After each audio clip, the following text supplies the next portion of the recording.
નમસ્કાર, nonstop national bulletin સાથે હું છું દેવાંગ। જોઈએ સમાચાર નોનસ્ટોપ અંદાજમાં। શનિવારે નાણામંત્રી નિર્મલા સીતારમણે બજેટ બાદ ઉભા થયેલ પ્રશ્નોના જવાબ આપવાનો પ્રયાસ કર્યો હતો। પ્રેસ કોન્ફરન્સમાં નાણામંત્રી બજેટ બાદ શંકા અને સવાલોના જવાબ આપ્યા છે। આ પ્રેસ કોન્ફરન્સમાં નાણામંત્રી અદાણી એન્ટરપ્રાઇઝિસના એફપીઓ સંબંધિત પ્રશ્નોના પણ તીક્ષ્ણ જવાબ આપ્યા છે। સીતારમણે કહ્યું કે સરકાર વધુને વધુ લોકોને વીમા કવચ હેઠળ લાવવાનો પ્રયાસ કરી રહી છે। જો કે તેની સાથે સરકાર એ પણ જોવાનું છે કે તેનો મુખ્ય ઉદ્દેશ્ય પૂર્ણ થાય છે અને માત્ર ટેક્સ બચાવવા માટે નહીં, લોકોએ વીમાને એક માધ્યમ બનાવવું જોઈએ। આ સાથે નાણાં મંત્રાલયના અધિકારીએ એક માહિતી પણ આપી કે છેલ્લા કેટલાક સમયથી એ સ્પષ્ટ થઈ રહ્યું છે કે લોકો ટેક્સ બચાવવા માટે વીમા પોલિસી લેવાનો રસ્તો અપનાવી રહ્યા છે અને આ માધ્યમનો ખોટો ઉપયોગ કરી રહ્યા છે, જેના કારણે ટેક્સને રોકવાની વાત કરવામાં આવી છે।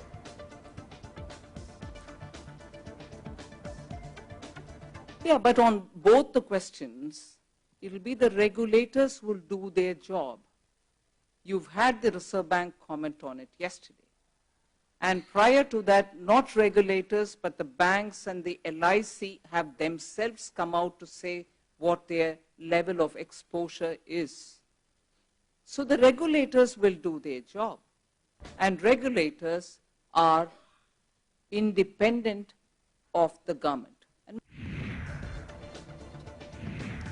ગૃહમંત્રી અમિત શાહ શનિવારે મિશન 2024ને લઈ ઝારખંડ પહોંચ્યા હતા। સૌથી પહેલા અમિત શાહે ઝારખંડના દેવધરમાં આવેલ બાબા બૈદ્યનાથ ધામ મંદિરમાં પૂજા અર્ચના કરી હતી। શાહની સાથે તેમના પત્ની સોનલ પણ હતા। બાબા બૈદ્યનાથના દર્શન કર્યા બાદ અમિત શાહે દેવધરમાં ભાજપની વિજય સંકલ્પ રેલીમાં લોકસભાને સંબોધન કર્યું હતું। અમિત શાહે કહ્યું કે બજેટમાં મધ્યમ વર્ગને રાહત આપવાનું કામ કરવામાં આવ્યું છે। જેમની આવક 7 લાખ રૂપિયાથી ઓછી છે તેમને આવકવેરામાંથી મુક્તિ આપવામાં આવી છે। સરકાર આદિવાસી ભાઈઓ માટે 740 એકલવ્ય મોડેલ સ્કૂલો સ્થાપશે, જેના માટે 38,000 શિક્ષકોની ભરતી કરવામાં આવશે।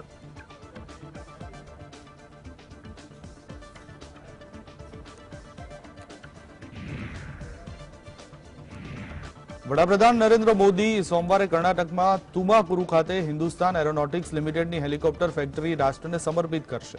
સંરક્ષણ મંત્રાલય પાસેથી મળેલી માહિતી અનુસાર 615 એકર જમીનમાં ફેલાયેલી ગ્રીનફિલ્ડ હેલિકોપ્ટર ફેક્ટરીની યોજના છે, જે દેશની તમામ હેલિકોપ્ટરની જરૂરિયાતો માટે વન સ્ટોપ સોલ્યુશન બનવાના હેતુથી કરવામાં આવી છે। પીએમ મોદી બેંગલુરુમાં ઇન્ડિયા એનર્જી વીકનું ઉદ્ઘાટન કરશે। ઉર્જા ક્ષેત્રે કામ કરતી વિશ્વની મોટાભાગની સંસ્થાઓ આ કાર્યક્રમમાં ભાગ લઈ રહી છે। તેમાં વિશ્વભરમાંથી 650થી વધુ પ્રદર્શકો આવી રહ્યા છે। આ વખતે ઇન્ડિયા એનર્જી વીકમાં ગ્રીન એનર્જી પર વધુ ભાર મૂકવામાં આવશે। આ સાથે હાઇડ્રોજન ઇંધણ અને સોલાર જેવી ગ્રીન એનર્જી પર પણ ભાર મૂકવામાં આવશે।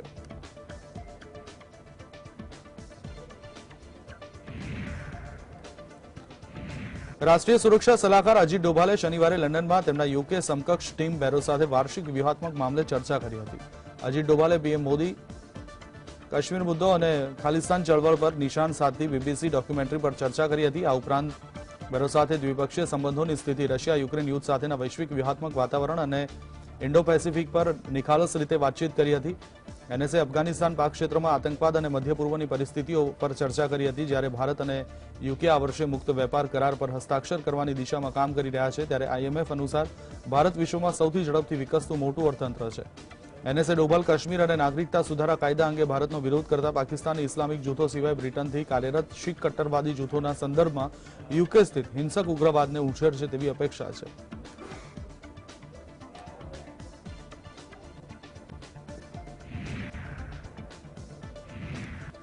હિન્ડનબર્ગનો રિપોર્ટ જાહેર થયા બાદ અદાણી ગ્રુપની કંપનીઓના શેર તો જાણે પત્તાના મહેલની જેમ ધરાશાયી થવા લાગ્યા છે, જેના લીધે વિશ્વના ટોચના ધનિકોની યાદીમાં બીજા ક્રમે બિરાજિત અદાણી એકાએક ટોપ 20માંથી બહાર ફેંકાઈ ગયા। અત્યાર સુધીમાં અદાણી ગ્રુપની માર્કેટ કેપિટલાઇઝેશનમાં કુલ 10 લાખ કરોડ રૂપિયાનો ઘટાડો થઈ ચૂક્યો છે, જેનાથી અદાણીને વર્ષ 2023-24ના 2.40 લાખ કરોડના રેલવે બજેટથી 5 ગણું નુકસાન વેઠવાનો વારો આવ્યો છે। એક રીતે અદાણી ગ્રુપને 10 દિવસમાં જેટલું નુકસાન થયું છે, એટલી રકમથી તો ભારતના 80 કરોડ લોકોને આશરે 5 વર્ષ સુધીનું રેશન મફતમાં મળી જાય।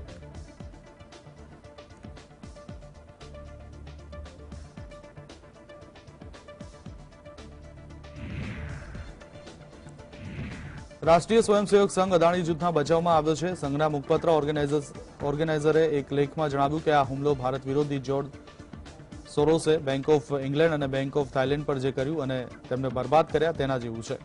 Short seller Hindenburg research report બાદ ભારતીયોની એક લોબીએ અદાણી વિરુદ્ધ નકારાત્મક વલણ બનાવ્યું હતું।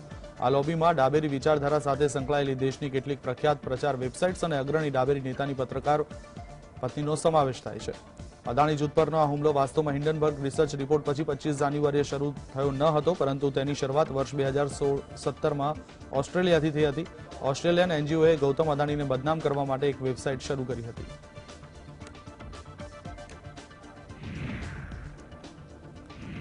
દેશની સૌથી મોટી નાણાં સંસ્થા એવી એલઆઈસીએ અદાણી જૂથની વિવિધ કંપનીઓના શેરમાં લાંબા સમયથી રોકાણ કરેલું છે. ગત સપ્તાહે જ્યારે અદાણી જૂથના શેરના ભાવમાં ઘટાડો થયો ત્યારે નિગમે સ્પષ્ટતા કરી હતી કે અમારું રોકાણ કુલ રોકાણ સામે ઘણું ઓછું છે અને હજુ રોકાણની પડતર સામે નફો થઈ રહ્યો છે.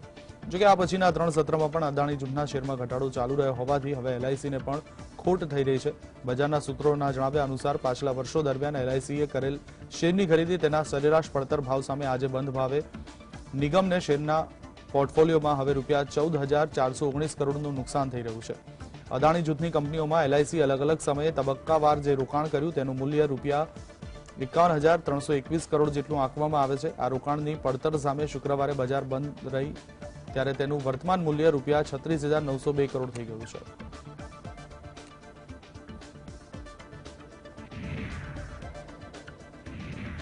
દેશની રાજનીતિ માટે વર્ષ 2023 ખૂબ જ મહત્વપૂર્ણ છે. આ વર્ષે દેશના ઘણા મહત્વપૂર્ણ રાજ્યોમાં ચૂંટણી યોજાવા જઈ રહી છે. આ ચૂંટણી 2024માં યોજાનાર સામાન્ય ચૂંટણીનો માર્ગ નક્કી કરશે. આવી સ્થિતિમાં ભાજપે જ્યાં ચૂંટણી યોજાવાની છે તેવા રાજ્યોમાં પોતાના સેનાપતિઓને તૈનાત કરવાનું શરૂ કર્યું છે. આ ક્રમમાં ભાજપે મોટો દાવ રમતા કેન્દ્રીય શિક્ષણ મંત્રી ધર્મેન્દ્ર પ્રધાનને કર્ણાટક રાજ્યના ચૂંટણી પ્રભારી તરીકે નિયુક્ત કર્યા છે. આ સાથે ભાજપના હાઈકમાન્ડે તામિલનાડુના પ્રદેશ અધ્યક્ષ કે અન્નામલાઈને રાજ્યમાં ચૂંટણી સહ ઇન્ચાર્જની જવાબદારી સોંપી છે. ભાજપના રાષ્ટ્રીય અધ્યક્ષ જેપી નડ્ડા દ્વારા આ નિમણૂકો કરવામાં આવી છે. કર્ણાટક વિધાનસભાની ચૂંટણી આ વર્ષે યોજાવાની છે. હવે ચૂંટણીને આડે માત્ર 3 મહિના જ બાકી છે. ત્યારે આવી સ્થિતિમાં રાજ્યમાં ફરી કમળ ખીલે તે માટે ભાજપે પોતાની પૂરી તાકાત લગાવી દીધી છે.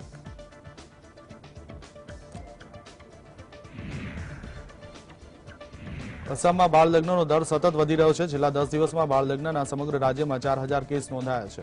બાળ લગ્નના કેસ વધતા આસામના મુખ્યપ્રધાન ડોક્ટર હિમંત બિસ્વા શર્માએ કાયદેસરની કાર્યવાહી શરૂ કરી છે. અસમના 36 જિલ્લાઓમાં ધુબરી જિલ્લામાં સૌથી વધુ બાળ લગ્નના કેસ નોંધાયા છે. ધુબરી જિલ્લામાં 370 કેસ, ઓઝાઈ જિલ્લામાં 255 કેસ, અદલગુરુ જિલ્લામાં 235 કેસ, કામરૂપ મેટ્રોપોલિટન જિલ્લામાં 192 કેસ, ગોલપારા જિલ્લામાં 157 કેસ નોંધાયા છે. हम लोगों ने बंगाईगांव जिले में 140 केस रजिस्टर किए हैं. उसमें से कल रात से हम लोगों ने जो ऑपरेशन किया है उसमें 87 आदमी हम लोगों ने एक्यूज्ड अरेस्ट किए हैं अभी तक. और सारों जो जितने भी एक्यूज्ड हम लोगों ने अरेस्ट किया कल हम लोग कोर्ट में प्रोड्यूस कर रहे हैं. हाँ, इसमें आपका 29 ग्रूम्स है, फैमिली मेंबर्स है और काजी और प्रीस्ट भी है इसमें. છત્તીસગઢના સીએમ ભૂપેશ બઘેલે યુપીના લખનૌમાં રામચરિત માનસની કોપી ફાડવા અને સળગાવવાના મામલે ભાજપ પર નિશાન સાધ્યું છે. સીએમએ કહ્યું કે ભાજપને નામ સાથે કોઈ લેવા દેવા નથી, માત્ર વોટ બેંકની રાજનીતિ કરી રહ્યા છે. યુપીના સીએમ યોગી આદિત્યનાથ રામચરિત માનસની કોપી સળગાવનાર સામે કોઈ પગલાં લઈ રહ્યા નથી. આ ઉપરાંત તેમણે ભાજપના ધારાસભ્ય બ્રિજમોહન અગ્રવાલના નિવેદન પર પલટવાર કર્યો અને કહ્યું કે ભાજપના કેટલા નેતાઓ તેમના માતા પિતાને સાંભળે છે. ભાજપના કેટલા લોકો મા બાપને ઘરમાંથી કાઢી મૂકે છે. જો તેઓ રામાયણની તમામ બાબતોને અનુસરે છે તો ભાજપે આવા લોકોને હાંકી કાઢવા જોઈએ.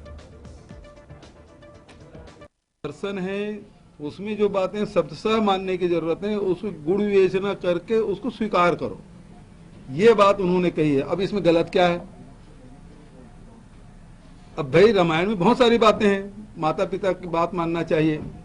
वो तो रावण तक सम्मान किए हैं, अपने भाई को भेजे, लक्ष्मण जी को भेजे कि जाओ.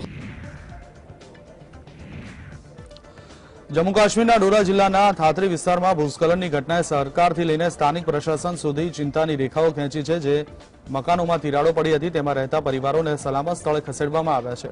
જમ્મુ કાશ્મીરના એલજી મનોજ સિન્હા પણ આ સમગ્ર મામલામાં ચાંપતી નજર રાખી રહ્યા છે. તેમણે સ્પષ્ટ કર્યું છે કે ડોડામાં જોશીમઠ જેવી સ્થિતિ નથી. ડોડાના આ વિસ્તારમાં જ્યાં જમીન ધસી પડવાના અનેક મકાનોમાં તિરાડો પડવાના કિસ્સાઓ સામે આવ્યા છે, ત્યાં જીઓલોજીકલ સર્વે ઓફ ઇન્ડિયાની એક ટીમને પણ વાસ્તવિક સ્થિતિ જાણવા માટે મોકલવામાં આવી છે.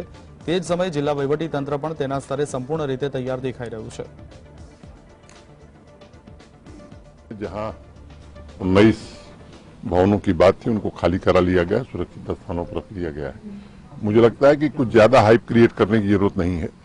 पूरी तरह से पैनी नजर प्रशासन की है और जो भी बेस्ट पॉसिबल होगा वो किया जाए. जोशीमठ जैसे हालात तो नहीं है? बिल्कुल नहीं.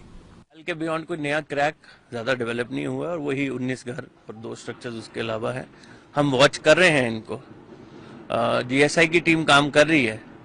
वो जो काम कर रही है उसके जो रिपोर्ट अभी आएगी उसके बाद हम एक स्थिति में पहुंच पाएंगे कि एग्जैक्ट पता लगे कि क्या हुआ जिसकी वजह से क्रैक्स आए और इमीडिएट हमें कौन सी दूसरी एक्शन करनी है। કોંગ્રેસ સાંસદ રાહુલ ગાંધીએ શુક્રવારે વડાપ્રધાન નરેન્દ્ર મોદીને 2 પાનાનો પત્ર લખ્યો છે, જેમાં રાહુલ ગાંધીએ કાશ્મીરી પંડિતોની સમસ્યાઓ વિશે જણાવ્યું છે।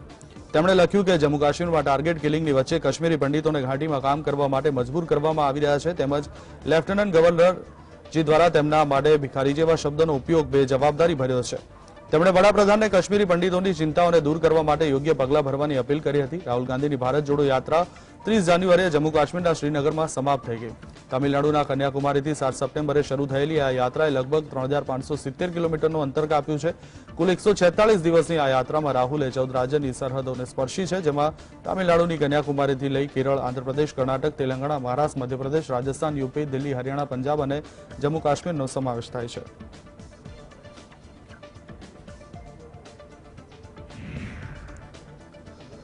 હિન્ડનબર્ગના રિપોર્ટ બાદ અદાણી ગ્રુપની હાલત કફોડી થઈ ગઈ છે। અદાણી ગ્રુપના શેર તૂટ્યા છે। અમેરિકી શેર બજારમાંથી અદાણી એન્ટરપ્રાઇઝને પણ હટાવી દેવામાં આવી છે। કોંગ્રેસે પણ સરકારના મૌન પર સવાલ ઉઠાવ્યા છે, પરંતુ આ દરમિયાન ઉત્તર પ્રદેશના સીએમ યોગી આદિત્યનાથે અદાણી ગ્રુપની ખરાબ હાલત પર પહેલીવાર નિવેદન આપ્યું છે। મુખ્યમંત્રી યોગી આદિત્યનાથે કહ્યું કે જ્યાં સુધી કોઈ જવાબદાર સંસ્થાનું અંતિમ નિવેદન ન આવે ત્યાં સુધી આ અંગે કંઈ પણ કહેવું યોગ્ય નથી। ભારતને બદનામ કરવા માટે સતત ષડયંત્ર રચવામાં આવે છે। 2024ની લોકસભાની ચૂંટણી પહેલા પ્રયાસો થઈ રહ્યા છે। ખાનગી ન્યૂઝ ચેનલને આપેલા ઇન્ટરવ્યુમાં યુપીના મુખ્યમંત્રી યોગી આદિત્યનાથે કહ્યું કે દુનિયામાં કેટલાક લોકોએ દેશના નેતૃત્વની નિંદા કરવાની આદત શરૂ કરી દીધી છે। બીબીસીની ડોક્યુમેન્ટરી પણ તેનું ઉદાહરણ છે। દુષ્કર્મની આડમાં ભારતની છબી ખરાબ કરવાના કેટલાક એવા કાવતરા થયા છે અને થશે, જેનાથી તમામ ભારતીયોએ સાવધાન રહેવું પડશે।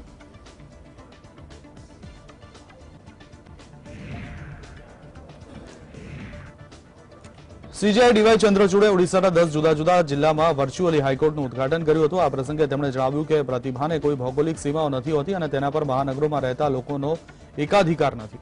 તેમણે સમગ્ર રાજ્યમાં 12ના સભ્યોને વર્ચ્યુઅલ હાઈકોર્ટનું મહત્વ પણ સમજાવ્યું હતું। તેમણે ઓડિશાના મુખ્ય ન્યાયાધીશની પણ પ્રશંસા કરી હતી। તેમણે કહ્યું કે 2 વર્ષ પહેલા કોણે વિચાર્યું હતું કે ઓડિશાના દરેક જિલ્લામાં હાઈકોર્ટ હશે, પરંતુ આજે વર્ચ્યુઅલી હાઈકોર્ટ શરૂ થવાથી તે શક્ય બન્યું છે। સીજેઆઈ ડીવાય ચંદ્રચૂડે શનિવારના રોજ ઓડિશામાં વર્ચ્યુઅલ હાઈકોર્ટનું ઉદઘાટન કરતા ઓડિશાના મુખ્ય ન્યાયાધીશ ડોક્ટર એસ મુરલીધરનના નેતૃત્વની પ્રશંસા કરી હતી। તેમણે કહ્યું કે ઓડિશા હાઈકોર્ટે ન્યાય આપવા માટે ટેકનોલોજીને અપનાવવાના ક્ષેત્રમાં પોતાને અગ્રેસર સાબિત કરી છે। ઓડિશાએ સાબિત કરી બતાવ્યું છે કે આજે પ્રતિભાને કોઈ ભૌગોલિક સીમાઓ નથી અને તેના પર માત્ર મહાનગરોમાં રહેતા લોકોનો જ ઇજારો નથી।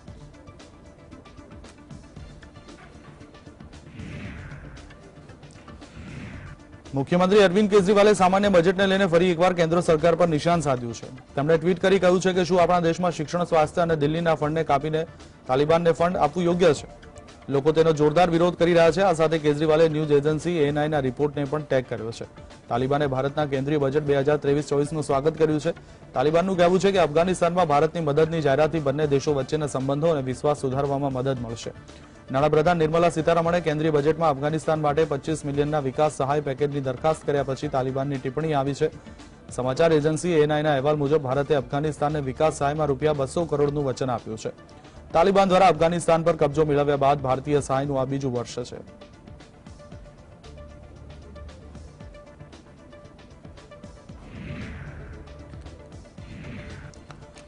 AIMIMના વડા અઝદુદ્દીન ઓવૈસીએ આસામ સરકાર પર આકરા પ્રહાર કર્યા હતા। વાસ્તવમાં આસામમાં 14 વર્ષથી ઓછી ઉંમરની છોકરીઓ સાથે લગ્ન કરનાર સામે protection of children from sexual offence act હેઠળ કેસ નોંધવામાં આવશે। 14 થી 18 વર્ષની વયની છોકરીઓ સાથે લગ્ન કરનાર પર prevention of child marriage act 2006 હેઠળ કેસ કરવામાં આવશે। આવા લોકોની ધરપકડ કરવામાં આવશે અને લગ્નને અમાન્ય જાહેર કરવામાં આવશે। જો છોકરાની ઉંમર પણ 14 વર્ષથી ઓછી હશે તો તેને સુધાર ગૃહમાં મોકલવામાં આવશે। આ મામલામાં ઓવૈસીએ કહ્યું કે જે છોકરીઓના લગ્ન થઈ ગયા છે તેનું તમે શું કરશો? તેમની સંભાળ કોણ રાખશે? તમે 4000 કેસ નોંધ્યા છે, તમે નવી શાળાઓ કેમ ખોલતા નથી? આસામની ભાજપ સરકાર મુસ્લિમો પ્રત્યે પક્ષપાતી છે।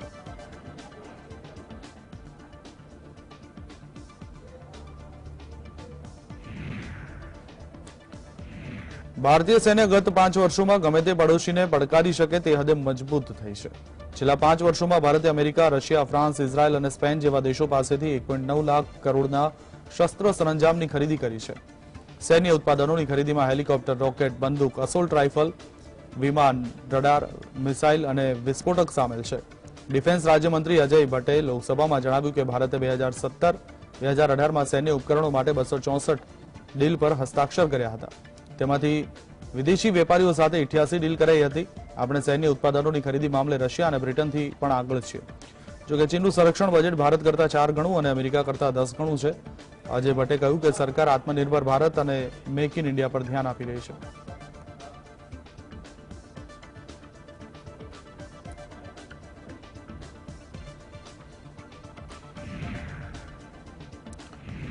કોંગ્રેસે દિલ્હીની એક્સાઇઝ નીતિને લઈ મુખ્યમંત્રી અરવિંદ કેજરીવાલ પર નિશાન સાધ્યું છે. પાર્ટીએ શનિવારે દાવો કર્યો હતો કે આપ પાર્ટીએ ગોવાની ચૂંટણીમાં કોંગ્રેસને હરાવવા માટે દારૂ નીતિના નાણાંનો ઉપયોગ કર્યો હતો.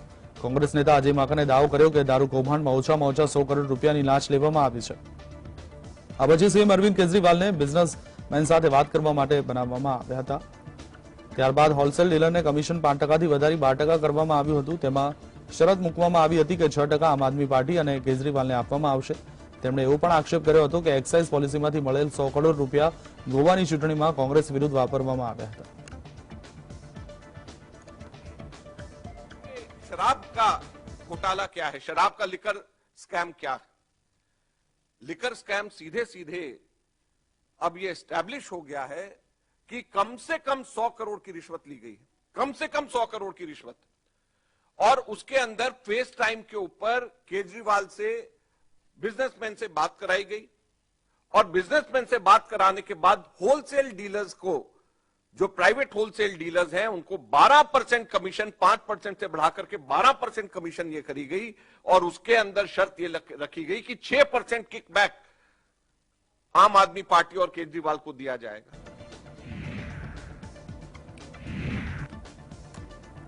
બોલિવૂડ ઇન્ડસ્ટ્રીમાંથી એક ચોંકાવનારા સમાચાર સામે આવ્યા છે. સની લિયોનીના ફેશન શોના સ્થળ નજીક વિસ્ફોટ થયો.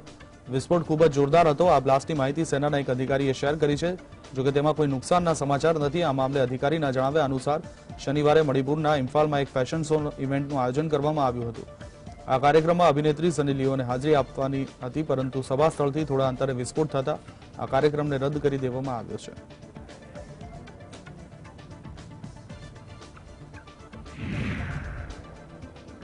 પાકિસ્તાનના વડાપ્રધાન શાહબાઝ શરીફે ગયા વર્ષે એપ્રિલમાં સત્તા મેળવી હતી, પરંતુ સત્તાનો આનંદ માણવાને બદલે તે દેશને ઐતિહાસિક આર્થિક કટોકટીમાંથી બહાર કાઢવા માટે ઝઝૂમી રહ્યા છે. તેમણે અવિશ્વાસ પ્રસ્તાવ લાવી ઇમરાન ખાનને સત્તા પરથી ફેંકી દીધા હતા. આ સમય એવો વળાંક લઈ ગયો છે કે શાહબાઝ હવે એ જ ઇમરાન ખાનને આર્થિક અને રાજકીય કટોકટીનો ઉકેલ શોધવા પર કેન્દ્રિત સર્વપક્ષીય સંમેલન માટે આમંત્રણ મોકલી રહ્યા છે. વાસ્તવમાં શાહબાઝ સરકારને ચિંતા છે કે જો તે આઈએમએફની શરતોને સ્વીકારે છે અને લોન મેળવવા માટે વધારાનો ટેક્સ લાદે છે તો વિપક્ષ હંગામો મચાવી શકે છે. પાકિસ્તાન સરકારના સૂચના મંત્રી મરિયમ ઔરંગઝેબે કહ્યું કે પાક પીએમ તમામ રાજકીય પક્ષોના વડાઓ સાથે બેઠક કરવા માંગે છે, જેથી તેઓ સાથે મળી દેશના પડકારોનો સામનો કરવા માટેના રસ્તાઓ શોધી શકે. આ કોન્ફરન્સ ઇસ્લામાબાદમાં 7 ફેબ્રુઆરીએ યોજાશે. રશિયા અને યુક્રેન વચ્ચેના યુદ્ધને 1 વર્ષ પૂર્ણ થવાનું છે. 1 વર્ષ પછી પણ આ યુદ્ધ અટકવાની કોઈ શક્યતા નથી. અમેરિકાના હસ્તક્ષેપ પછી પણ આ યુદ્ધની પરિસ્થિતિ બદલાય તેવી શક્યતા ઓછી છે. રશિયાના રાષ્ટ્રપતિ વ્લાદિમીર પુતિન યુદ્ધના 1 વર્ષના અવસર પર શું કરશે તે અંગે યુરોપ અને અન્ય દેશો પણ ચિંતિત છે. 24 ફેબ્રુઆરીએ રશિયા અને યુક્રેન વચ્ચેના યુદ્ધને 1 વર્ષ પૂર્ણ થશે. દરમિયાન અમેરિકાથી એક મોટા સમાચાર સામે આવી રહ્યા છે. એક અહેવાલ અનુસાર યુએસ પ્રમુખ જો બાઇડને યુદ્ધને સમાપ્ત કરવા માટે ડીલના ભાગરૂપે રશિયા સમક્ષ પ્રસ્તાવ મૂક્યો હતો. આ ઓફર હેઠળ તેને યુક્રેનનો 20% હિસ્સો રશિયાને આપવાની ઓફર કરી હતી. આ રિપોર્ટ પર અમેરિકન ઇન્ટેલિજન્સ એજન્સી સીઆઈએના ડાયરેક્ટર વિલિયમ બર્ન્સ અને વ્હાઇટ હાઉસ દ્વારા પ્રતિક્રિયા આપવામાં આવી છે. ચીન પોતાની હરકતોને કારણે દુનિયામાં હંમેશા ચર્ચામાં રહે છે. અમેરિકાના આકાશમાં ચીનનો એક જાસૂસી બલૂન દેખાતા અમેરિકામાં હોબાળો મચી ગયો છે. જાસૂસી બલૂન દેખાતા અમેરિકાના વિદેશ પ્રધાન એન્ટની બ્લિંકને જણાવ્યું કે ચીનનું એક બલૂન મોન્ટાના શહેરમાં જોવા મળ્યું છે, જે એક આંતરરાષ્ટ્રીય કાયદાનું ઉલ્લંઘન છે. જાસૂસી બલૂન ઉત્તર પશ્ચિમ ક્ષેત્રમાં દેખાવ છે, જે અત્યંત સંવેદનશીલ વિસ્તાર છે અને અહીં એરબેઝ છે. સાથે વ્યૂહાત્મક મિસાઇલો પણ તૈનાત કરવામાં આવી છે. મીડિયા રિપોર્ટ્સ અનુસાર અધિકારીએ કહ્યું છે કે સ્પષ્ટપણે આ બલૂનનો હેતુ સર્વેલન્સનો છે. અમે એ વાતનું મૂલ્યાંકન કરી રહ્યા છીએ કે આ બલૂન ગુપ્તચર માહિતી એકત્ર કરવાનું વાહન હતું કે નહીં. पेंटागन ने साफ तौर पे कहा है कि जो चाइना का बलून है ये काफी दिन तक अमेरिकन एयर स्पेस पे रहेगा, क्योंकि बलून की स्पीड जो है वो हवाई जहाज से या स्लो मूविंग एयरक्राफ्ट से या ड्रोन से बहुत कम होती है, और इस दौरान वो सर्वेलेंस करता रहेगा।